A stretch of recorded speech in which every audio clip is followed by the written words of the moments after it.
প্রশ্ন হচ্ছে ভারতবর্ষ কত সালে স্বাধীন হয়েছে এবং কত তারিখে বলতে পারলে গিফট আছে। বন্ধুরা আজকে চলে এসেছি, কোথায় এসেছি বলবো না, তোমরা কমেন্ট করো। আর এখানে দুজন ভাইকে পেয়ে গেছি আমরা প্রশ্ন করব আমাদের চ্যানেলের পক্ষ থেকে। যদি উত্তর দিতে পারে তাহলে আমাদের চ্যানেলের পক্ষ থেকে ছোট একটি গিফট আছে। প্রথমে আপনার নাম বলুন। সিরাজুল, বাড়ি? কুমারজল।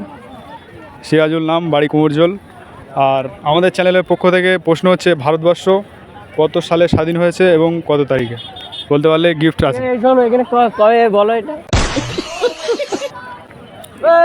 বলো। তোমার জন্য সময় 10 সেকেন্ড, মানে বলো। 1 2 3 4 5 6 7 না পারবো না। 8 9 10। বন্ধুরা একেবারে পারলো না। আর যদি তোমাদের জানা থাকে কমেন্টে জানাবে। আর দাদা সময় দিয়েছে, অনেক ধন্যবাদ সময় দেওয়ার জন্য। এখন পারিনি তো কী হয়েছে, পরে চেষ্টা করবে।